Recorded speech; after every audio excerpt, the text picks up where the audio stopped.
Question number 5. This question is of normal distribution.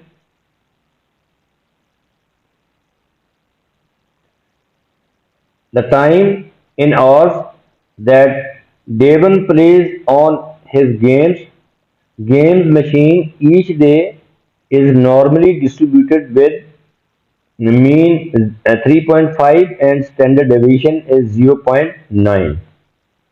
Find the probability that on a randomly chosen day Devon plays on his games machine for more than 4.2 hours. जब भी normal distribution का question आए तो हमने लिखना है first of all x follows. X क्या है? हमारा वेरिएबल। वेरिएबल यहाँ पे क्या है? यहाँ पे वेरिएबल है टाइम इन आवर्स। टाइम जो है ये वेरिएबल है, continuous variable time. Continuous variable जो है ऐसे वेरिएबल्स को कहते हैं जो एग्जैक्ट वैल्यूज नहीं देता है, डेसिमल में लिखा जा सकता है। टाइम को हम डेसिमल में लिख सकते हैं। सो time is continuous variable. X follows, ये नोटेशन जो है फॉलोज के लिए, एक्स फॉलोज कि हमारा वेरिएबल फॉलो कर रहा है। N stand for normal. Normal distribution with parameters क्या है? विद इन ब्रैकेट्स के पैरामीटर्स लिखेंगे mu, this notation is mu, comma sigma square. Sigma square क्या होता है? वेरिएंस। ओनली सिग्मा जो होता है वो स्टैंडर्ड डेविएशन होती है। जब हमने सिग्मा स्केयर ले लेना है तो वो वेरिएंस ऑफ द डाटा होता है। वेरिएंस स्प्रेडनेस ऑफ डाटा को कहते हैं। तो so mu and variance are the parameters of normal distribution. तो अब हमने देखना कि हमारे क्वेश्चन में म्यू और सिग्मा क्या है। Sigma is standard deviation. It is given mean value of the data is 3.5, standard deviation is 0.9. so this is mu and this is sigma, but हमने यहाँ पे सिग्मा स्केयर लिखना है तो 0.9 का स्केयर लिख देंगे। तो सो अब हमने लिखना है कि x follows normal distribution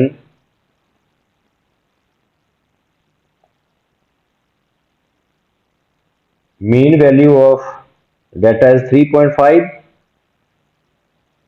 standard deviation is 0.9, इसका स्केयर यहाँ पे स्केयर लिखेंगे। अब हमने फाइंड क्या करना है? Find the probability that on a randomly chosen day Devon plays on his game machine for more than 4.2 hours. तो we have to find probability of X is, probability of X is greater than 4.2, ये हमने find करना है। तो सबसे पहले क्या क्या करना है? ये x क्या है? x एक नॉर्मल वेरिएबल है। क्योंकि हमने इसको नॉर्मल डिस्ट्रीब्यूशन टेबल में से देखना है तो वो must convert x into z। z क्या होगा? वो स्टैंडर्ड नॉर्मल वेरिएबल होगा, उसमें कन्वर्ट करेंगे तो आप नॉर्मल डिस्ट्रीब्यूशन टेबल में से उसको देख सकते हैं। तो सो z होता है x minus mu over sigma. ये आपने याद रखना है। ये कहाँ यूज होता है? जब आपने नॉर्मल वेरिएबल को स्टैंडर्ड नॉर्मल वेरिएबल में कन्वर्ट करना है। तो जब आप कन्वर्ट करेंगे तो फिर ही उसको स्टैंडर्ड नॉर्मल डिस्ट्रीब्यूशन टेबल में से देख सकते हैं। तो so using this conversion here तो x will become z। तो so we can write probability of z, x को z लिख लिया is greater than x minus mu. x हमारा 4.2, म्यू हमारा जो है 3.5, x minus mu over sigma. Sigma की वैल्यू हमारे पास 0.9 है। ये स्केयर जो है ये हमने सिर्फ सिग्मा की वैल्यू लेनी है। यहाँ देखें सिग्मा स्केयर नहीं है तो सिग्मा है 0.9 स्टैंडर्ड डेविएशन। इसको कैलकुलेट करेंगे तो we get probability of z is greater than 0.778। अब हम यहाँ पे लेस, इस ग्रेटर देन साइन को हम लेस देन बनाएंगे क्योंकि हम नॉर्मल डिस्ट्रीब्यूशन में हम लेस देन का साइन यूज करते हैं। तो so we can write it as 1 minus 1 में से माइनस करेंगे तो वो लेस का साइन आ जाएगा। 1 minus probability of z is smaller than 0.778। तो अब जब आपके पास z is smaller than this value आ जाए तो उसको आप ये लिखने की बजाय आप शॉर्टकट भी लिख सकते हैं 1 माइनस 5। इसको this notation is called 5। In this chapter 5 shows the probability। 1 minus 5 0.778। अब क्या करना है, this is the value of z। अब इसको आपने प्रोबेबिलिटी ऑफ 0.778 को आपने नॉर्मल डिस्ट्रीब्यूशन टेबल में से देखना है। इसको आपने नॉर्मल डिस्ट्रीब्यूशन टेबल में से देखना है। जब आप z के अगेंस्ट उसकी प्रोबेबिलिटी देखेंगे 0.7 को पहले आपने 0.7 में देखना है, सॉरी 0.7 को आपने 7 में देखना है, फिर 8 में देख के ऐड करना है। वो नॉर्मल डिस्ट्रीब्यूशन टेबल को देखना आपने सीखना है। तो वहां से ये वैल्यू हमें प्रोबेबिलिटी जो है वो आ जाएगी 0.7818। तो सो 1 माइनस 0.7818 1 में से सब्ट्रैक्ट करेंगे तो finally we get the answer is 0.218। Correct to 3 significant figures. तो so probability of x is greater than 4.2 वो क्या होगी 0.218। Next part of this question is on 90% of the days Devon plays on his games machine for more than t hours. Find the value of t. In this part, the probability is given 90%, mean 9 over 90 over 100. This is probability given. और ये किसकी probability given है? 90% of the days Devon plays on his game machine for more than t hours. More than T और की probability क्या है 0.9। 90% को हम क्या लिखते हैं 0.9। तो find the value of T. तो इसको हम लिखेंगे कि no probability of X. X क्या है हमारा वेरिएबल है। Probability of X is greater than T that is given 90% को लिखेंगे हम 0.90। फिर से हमने क्या करना है वही काम करना है कि x को हमने z में चेंज करना है by using this relation. z क्या होता है x minus mu over sigma. पहले हम इसको कन्वर्ट करेंगे z में। तो so probability of z is greater then t minus mu over sigma 0.9 that is given 0.90। now we will find the value of t from here। अब सबसे पहले आपने देखना है कि यहाँ पे ग्रेटर का साइन आ गया। ये देखें इनक्वालिटी ग्रेटर है, ग्रेटर का साइन है, और यहाँ पे प्रोबेबिलिटी भी जो है वो 0.5 से ग्रेटर है। तो यहाँ पे हम सिमेट्रिक प्रॉपर्टी यूज करेंगे। उसकी बेल शेप डायग्राम मैं अभी आपको यहाँ पे लिख देता हूँ। सिमेट्रिक प्रॉपर्टी से मैंने ये किया है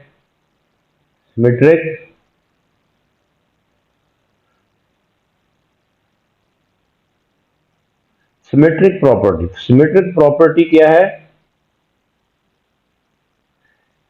ये देखें। मैं राइट पे अभी एक डायग्राम बना रहा हूं। डायग्राम देखें, बेल शेप डायग्राम होती है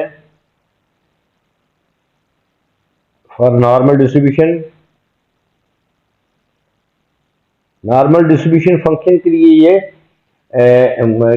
बेल शेप डायग्राम होती है नॉर्मल डिस्ट्रीब्यूशन फंक्शन के लिए। और यहाँ पे मीन वैल्यू जो होती है वो क्या, ये mean, this line shows the mean value. Mean है 0 फॉर स्टैंडर्ड नॉर्मल वेरिएबल। तो अब हमने 90% प्रोबेबिलिटी जो है यहाँ पे 0.5 प्रोबेबिलिटी इधर होती है और 0.5 क्योंकि ये हाफ होता है total under this figure under this curve total probability is 1। सो 0.5 यहाँ पे होगी, 0.5 यहाँ पे होगी प्रोबेबिलिटी, तो टोटल 1 होती है। तो 90% mean probability 90% greater than this के। इसका मतलब कि यहाँ से हम राइट वाला ये सारा लेंगे, ये 90% हो सकती है। यहाँ से ये राइट पे ये अगर जाएं तो ये 90% नहीं हो सकती। सो दिस मीन्स दैट हमारा वेरिएबल जो है नेगेटिव साइड पे लाई करता है, z की वैल्यू यहाँ पे लाई करती है। तो नेगेटिव साइड का क्योंकि हमारे पास नॉर्मल डिस्ट्रीब्यूशन टेबल में से नहीं देख सकते वो, so we will take help from symmetric property. Symmetric property क्या है ये देखें, हम यहाँ पे 90% जो है ये भी हो सकता है कि यहां से ये प्रोबेबिलिटी जो है 90% हो सकती है, क्योंकि यहाँ ये z जो है नेगेटिव साइड पे लाई कर गया है, तो ये हम टेबल में से नहीं दे सकते। तो सो हम ने करनी तो प्रोबेबिलिटी फाइंड है, तो उसके लिए हम यूं कर सकते हैं कि इसी तरह की डायग्राम बना के, आप देखें ये सिमेट्रिक प्रॉपर्टी इसलिए कहा है कि वही डायग्राम मैंने आप बना दी है फिर से। अब हम ऐसा करते हैं कि पॉजिटिव साइड है, right side, on the right hand side of the origin, यहां से लेफ्ट वाली जो प्रोबेबिलिटी है ये भी उतनी ही होगी। ये प्रोबेबिलिटी जिसको मैंने शेड किया ये भी उतनी ही होगी जितनी प्रोबेबिलिटी ये है, क्योंकि ओरिजिन से मीन वैल्यू से ये भी मैं उतने डिस्टेंस पे लिया है और मीन वैल्यू से ये भी उतने डिस्टेंस पे लिया। एक्चुअली हमारा z जो है यहाँ पे लाई करता है, ये हमने यहाँ से हेल्प लेनी है। दिस मीन्स के ग्रेटर देन दिस की प्रोबेबिलिटी भी उतनी होगी और स्मॉलर देन दिस भी प्रोबेबिलिटी उतनी होगी। सो वी कैन राइट, अपनी मर्जी से यहाँ हम लिख सकते हैं less than the greater probability of z, less than की प्रोबेबिलिटी भी 0.90 हो सकती है। तो so we can right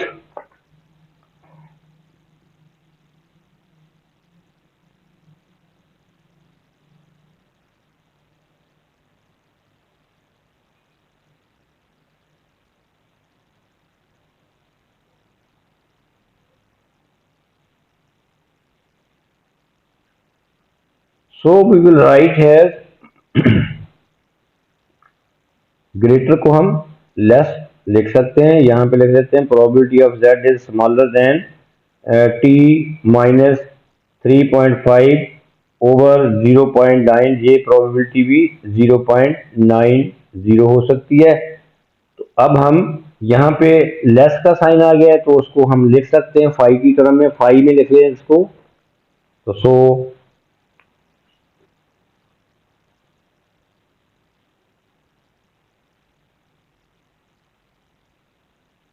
we can write it phi t minus 3.5 over 0.9 is equal to 0.90।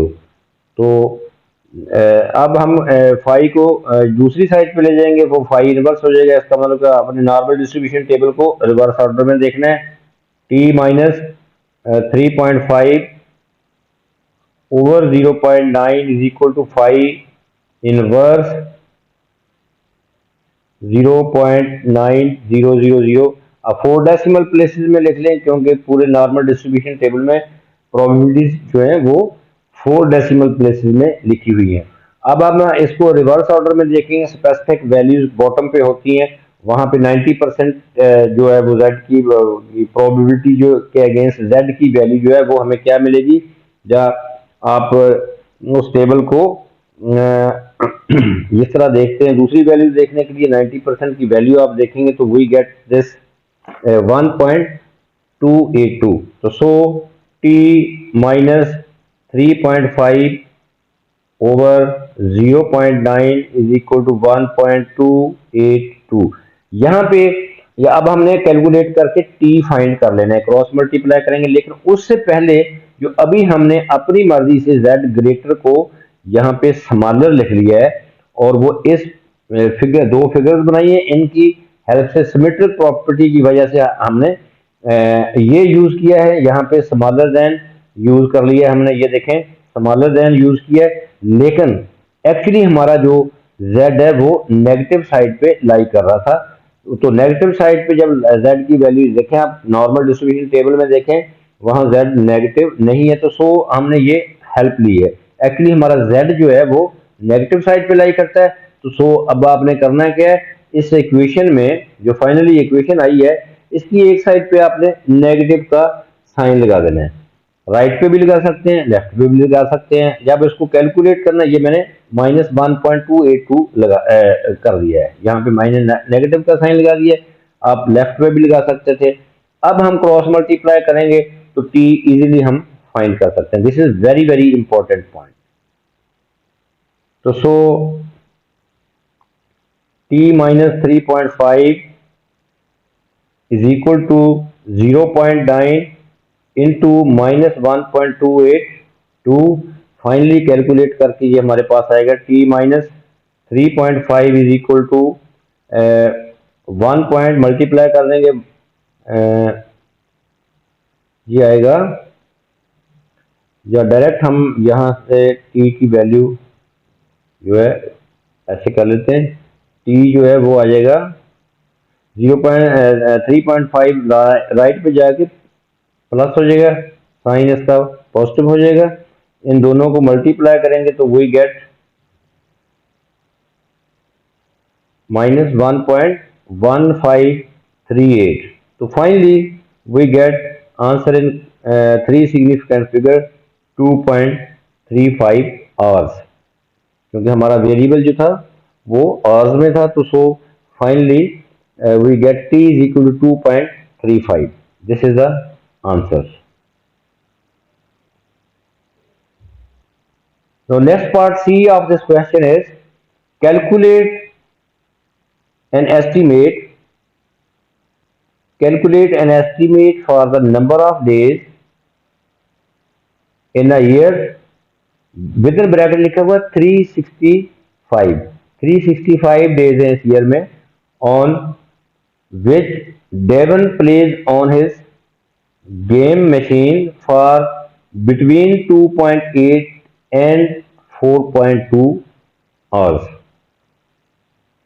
वो कितने दिन है, एस्टिमेटेड आपने नंबर ऑफ डेज फाइंड करने हैं कि उसको उसको गेम मशीन पे 2.8 और से 4.2 और लगेंगे। वो नंबर ऑफ डेज फाइंड करने हैं हमने, प्रोबेबिलिटी नहीं फाइंड करनी। फाइनली हमने नंबर ऑफ डेज फाइंड करने हैं।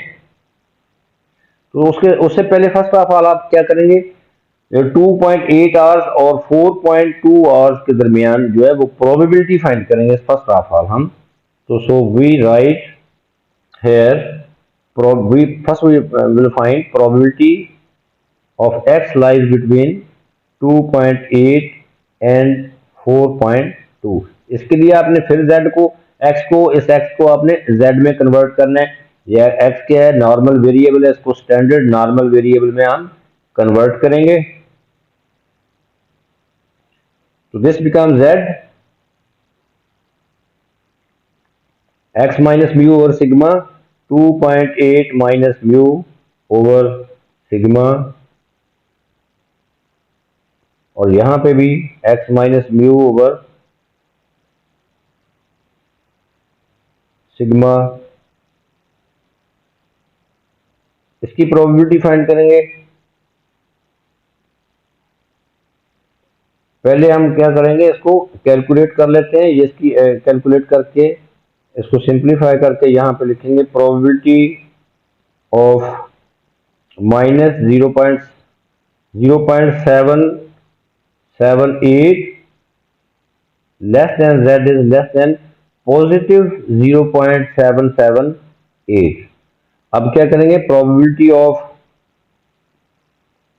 positive 0.778 minus probability of minus 0.778। तो we write it as probability of 0.778 minus probability of minus 0.778। अब हमारे पास फिर z की वैल्यू नेगेटिव आ गई। नेगेटिव को पॉजिटिव कैसे बनाना है, 1 में से सब्ट्रैक्ट करेंगे। So we write probability of 0.778 minus, with in bracket आपने ब्रैकेट के अंदर लिखना है कि आगे दो टर्म्स आएंगी, 1 माइनस प्रोबेबिलिटी ऑफ 0.778। 1 में से सब्ट्रैक्ट करेंगे तो ये पॉजिटिव का साइन जो है, नेगेटिव जो है, ये पॉजिटिव में कन्वर्ट हो जाएगा। अब इसको आप सिंप्लीफाई कर लेते हैं। Probability of 0.778 minus 1 plus probability of 0.778 तो these are two terms are same, so we can write, हम n को ऐड कर सकते हैं, we can write 2 times of probability of 0.778 minus 1. Now uh, we will take the value of probability from here.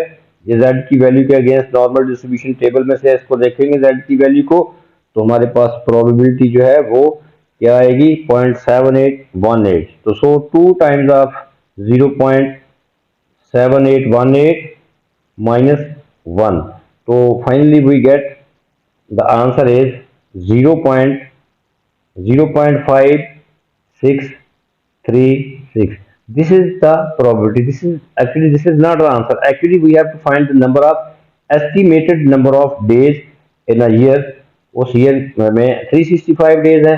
तो so now we will use this formula of general formula of probability of any event. E for event वो क्या होता है, general formula of probability number of successful outcome. Successful outcome को मैं A से represent कर रहा हूँ, ओवर टोटल आउटकम्स वो एस से रिप्रेजेंट कर रहा हूँ. Total outcome, possible outcomes, successful outcome over total outcomes. Actually हमारे पास प्रोबेबिलिटी जो है वो point. Now we will use this formula. हमने फाइंड क्या करना है, N A number of expected days. क्या फाइंड करना है, नंबर ऑफ एक्सपेक्टेड डेज. इस फार्मूला को देखें आप, यहाँ पे प्रोबेबिलिटी हमारे पास 0.5636 आ गई है, और टोटल नंबर ऑफ जो है वो टोटल नंबर ऑफ डेज जो वो 365 है. And a number of successful outcomes जो है वो हमें फाइंड करनी. तो so we will use this formula. We get 0. Probability यहाँ पे लिखेंगे पीई की जगह पे 0.5636. 0.5636 is equal to N A. हमने number expected number of days जो है वो फाइंड करने हैं ओवर टोटल आउटकम्स जो है वो जो है 365 डेज. तो 365 क्रॉस मल्टीप्लाई करेंगे, 365 जो है 0.5636 से मल्टीप्लाई हो जाएगा. तो so finally number of days, expected number of days, expected number of days जो है वो आएगा 365 इंटू 0.5636. जब इनको मल्टीप्लाई करेंगे तो हमारे पास आंसर आएगा 205.7. अब आपने यहाँ पे डिसाइड करना है एक्सपेक्टेड नंबर ऑफ डेज. वो नंबर ऑफ डेज यहाँ राउंडिंग आप करेंगे तो ये 20 से, क्योंकि नंबर ऑफ डेज हमने वो डेसिमल प्लेसेस में तो नहीं लिखना, ये डेसिमल प्लेसेस में आंसर आ गया. तो सो एक्सपेक्टेड नंबर ऑफ डेज जो है वो 205 भी हो सकते हैं और 206 भी हो सकते हैं. सो both the answers are correct. So finally